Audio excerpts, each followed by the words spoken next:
Hello, good evening. This is the Georgia Doty Comprehensive Health Report, and my name is Beverly Walker. Let me get situated here. My name is Beverly Walker, and I have here with me the Reverend Doris Green, and I'm going to take the opportunity to introduce her. I'm going to read a little something about her. Really? But I do want to say hello to Don Doty, who is the CEO of this program. I also want to say hello to Yolanda Givens, who is the regular host for this show. And I do want to say I am truly excited that she will be back next week after her surgery. She has healed up or finishing up her healing process, and she's able to move around enough to come back next week. And so I am going to welcome her back with open arms. So I have here Reverend Doris Green, who is the founder and CEO of Men and Women Prison Ministry, now known as TRS, Transforming Reentry Services. Now that's a mouthful. Every time I try to say it, I get all messed up. You did well. You did well, Beth. But I do want to read something here real quick, since we have the whole show to ourselves. The Reverend Doris J Green has worked as a minister, evangelist, and advocate in the incarcerated population for more than 36 years. She is the founder of Men and Women Prison Ministries, Universal House of Refuge Center, and served as the Director of Correctional Health and Community Affairs at the AIDS Foundation of Chicago. She served in that position for 13 years. A respected faith leader in Chicago, Reverend Green successfully launched the Faith Response to AIDS Interfaith Coalition in 2006, garnering support citywide among land leaders, organizations, and faith communities. In recognition of the international reach of her work, Reverend Green was appointed Ambassador for the World Peace by the Universal Peace Federation and the Interreligious and International Federation for World Peace while on site in Benin, West Africa in 2007. Reverend Green serves as a prisoner's representative on the Cook County Board of Health Services Institutional Review Board.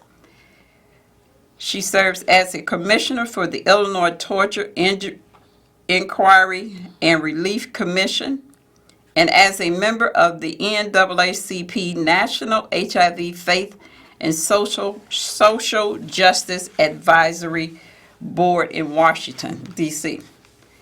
She has also been named an honorary doctorate of jurisprudence by the National Conference of Black Honorary Executive Members. By the National Conference of Black Lawyers and African American HIV University Fellow by the Black AIDS Institute. Wow. And she is also an honorary executive member of Westside Health Advocates Regional Planning Coalition, WARP, formerly known as the Westside HIV/AIDS Regional Planning Council, of which I am the chair. I can say that.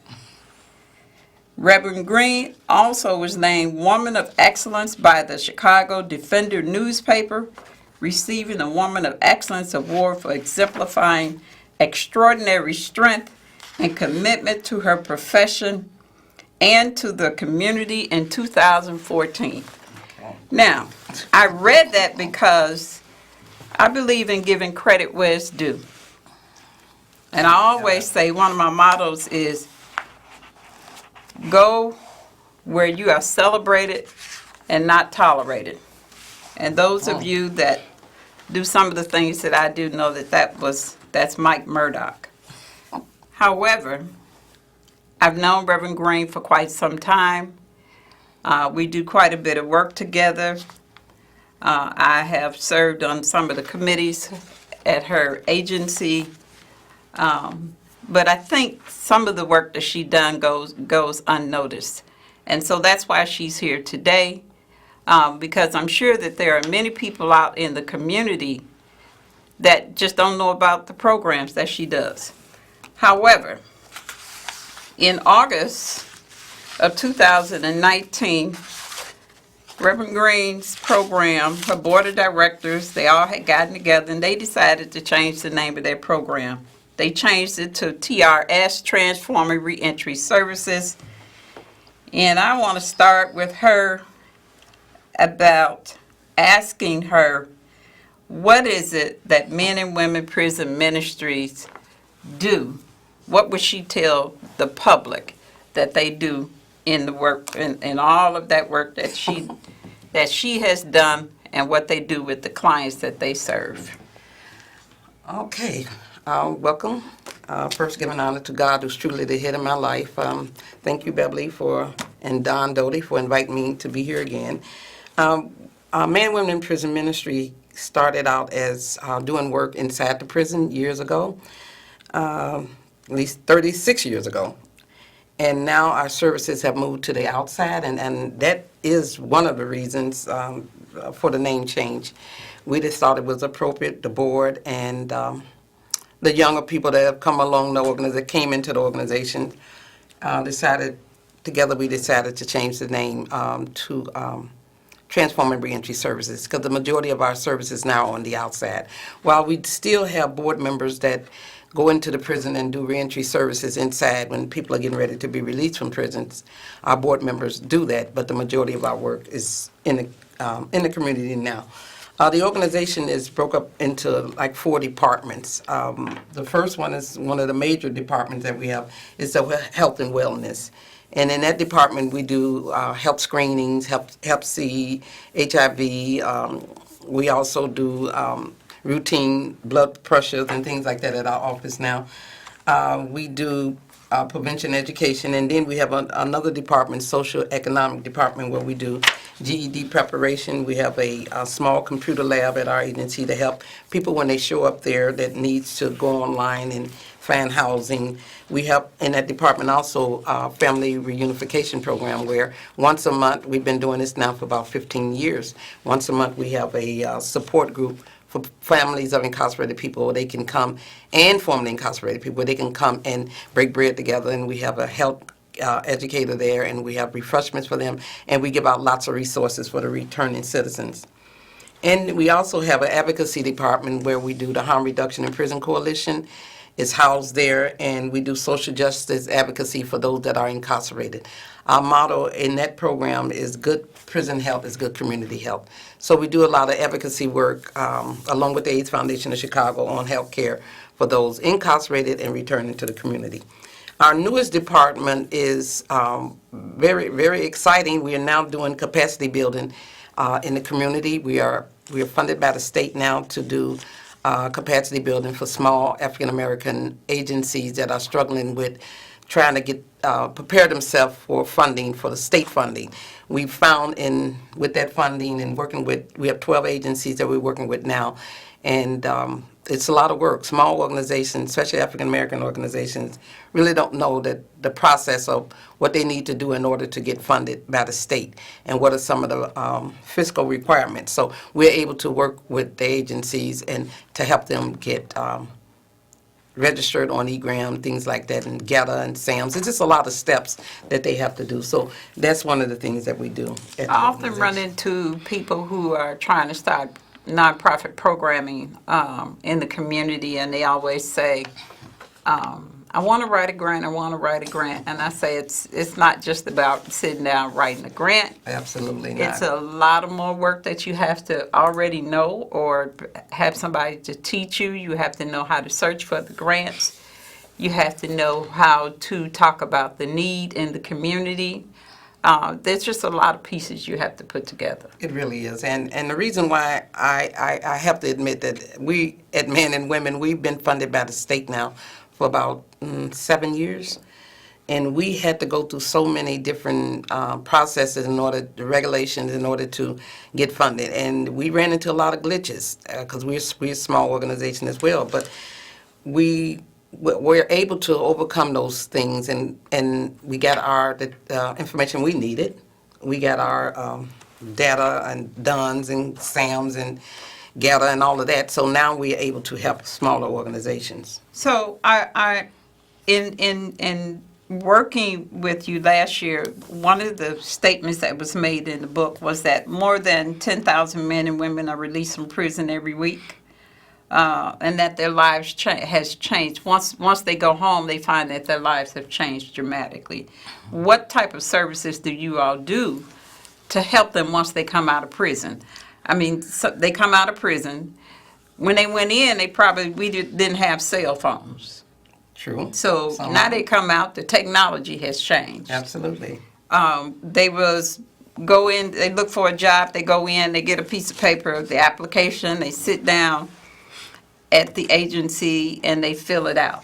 Now, if you want to apply for a job, you got to apply online. That's right. So absolutely. if they don't know how to work a computer, they lost. That's right. So and it happens. It happens often. We have every day, we service, I would say now, we are servicing over 2,000 unduplicated, formerly we call them new citizens that's coming from corrections, whether it's the jail or the prison. We service any day. We'll get 10, 15 clients that show up at our agencies. We've been doing the work for quite a while, and one of the major things that we find that when they first get out that they don't have is an identification. Something as minor as an identity. It's not. It doesn't seem like a big thing to some people, but people can get rearrested if they don't have state identification. Well, one of the things that I found out is that if you are arrested and they take your belongings and you don't recoup those belongings within 30 days. That's right. They destroy them. They destroy those belongings. If Absolutely. whatever ID you have on you or paperwork, once they take your property, you have to have somebody to go and get that property within 30 days. Absolutely. Or else it's destroyed. That's so at the jail. if you got a Social Security card or a state ID in your wallet, then you're in there more than 30 days and you don't have anybody to go get it, or you can't get anybody to pick it up for you, then you're in trouble. That's true. Because it's destroyed. So you go do your time, you come out, you don't have ID. Everywhere you go now, they ask you for ID. You can't go into one of those state buildings because they want your ID. And they're coming out next year with that new ID. That new ID, exactly. So it's a lot. People trying to figure out now if they need the new ID, Well, if they plan to travel anytime, especially on planes and things like that, they're going to any federal buildings, they're going to need that new ID if they don't have a passport. If Right. you have a passport, you can use your passport. But I say to everyone, we say to our clients and all my staff and everyone, go get your new ID, because you never know when you have to go in a federal building. You never know. So if you have it, you'll be able to get into the building. So when a person comes to your office, I know in working with your identification restoration program that's housed on the west side at 5820 West Chicago Avenue, people come and they come with whatever they have. Right. Most of the times that's just the papers that they were released with. Mm-hmm. And so we try to help them. And people don't understand the paperwork that you really need in order to get ID. You got to have paperwork to get an ID. You get paperwork, yes, you do. So if you don't have, you got to have an address. And if Social you Security don't card. have mail that has gone to that address, then you don't have proof of your address. Right. So it gets kind of complicated sometimes. And I'm really grateful that I have staff at Men and Women in Prison Ministry are very familiar with the process on getting people identifications restored. And 90% of the staff at Men and Women in Prison Ministry are formerly incarcerated people themselves. So they already know some of the needs when people show up there angry or show up there confused. They know exactly what to do to calm them down. Sometimes my staff would have to actually take them to the Social Security Board in order to get the process done. And we even have people show up that's birth certificates, they were born in Mississippi, Alabama. It doesn't matter. My staff is equipped to write to the bureau there and get that information back to our office in order for them to get their state identification. That's a very important program. And we also do health screening. We do HIV and hepatitis C screening. Many times people come from prison walls or come from wherever, and if they haven't been screened, they don't know their status. And it's very important to know your status now. Yes, okay. So, with the uniqueness of all the programs that you all created, and all those programs are either are run by returning citizens, people Absolutely. who have been incarcerated. Absolutely. What about the people that come there that are stressed? You know, people come, they're already stressed. They come there and they say, well, you know, you got to do this, but before you do that, I need you to do this over here, and they get upset. Yeah. You know, sometimes we just don't understand the system. We get upset, and I've been there. I've seen and I've heard stories where the staff had to calm them down. Absolutely. And we are aware that when people come out of prison, sometimes they are going to be stressful and angry and all of that. But we start seeing so much of that till we now have behavioral health therapy at our agency now on Mondays. Every Monday, we have a behavioral health specialist, certified specialist that volunteers their time to work with our clients on Mondays. And I'm telling you, on Mondays, he has a waiting list. You know, people just come regularly because they just need someone to talk with. Yeah. So we incorporate new services at our agency based on the client's need. We very much need driven. If we find that there's a need, sometimes we may not have resources, but we will start the program and the Lord will provide the needs. Yeah, I remember when you started the GED program. I remember that it was just a need. I think one of the clients needed to get their GED, and Right. one of your staff, Mr. Jackson, started teaching, providing those services for that person. There was no money involved in it, No. but with the dedication and sincerity from his heart, he did that. And so then that became a program. Right. You know, when you're doing the ID program. So I know a lot of people were coming to your Southside office. I know your address is 10 West 35th Street. Mm-hmm. A lot of people were coming to your Southside office from the West Side. Right. And they say that most people that are released on the West Side come from, that are released in Chicago, basically come from the West Side. Something like that. Can you help me out with that? It's certain communities on the south side and west side And where west you side. have more African American people that's coming back to the community, returning citizens. So there was a program on the west side. I think there's still programs on the west side that do identification restoration. We just came to the west side to help out because we start noticing quite a few of the clients that were showing up at our office were coming from the west side. So we got a small space at Sankofa Center at 5820 West Chicago Avenue, and we're there twice a month. Staff is there twice a month on Fridays to make sure that if anyone shows up there, they'll be able to get their identification. And they also would get screening. We do screening along with the identification program. I'm going to put the overhead on for that program. We see the information here, and the program has been updated with the new logo for the program, Transformer Reentry Services, Men and Women Prison Ministry. And the location is 5820 West Chicago Avenue. The name of the facility is Sankofa, and they do free HIV and Hep C screening. So, and you can get the help with your Social Security card, your ID card, and birth certificate. Yes. I am also there on those days, second and third Fridays at this point, and we are delighted to help anyone out that can be there. So Reverend Green, Yes. we've talked a lot about your program services. I know every year you do something at the end of the year for your program. December 1st is coming, and that's World AIDS Day. Yes. Tell us about how you commemorate your commemoration for World AIDS Day. Right. Well, this is the 14th year that we have celebrated and did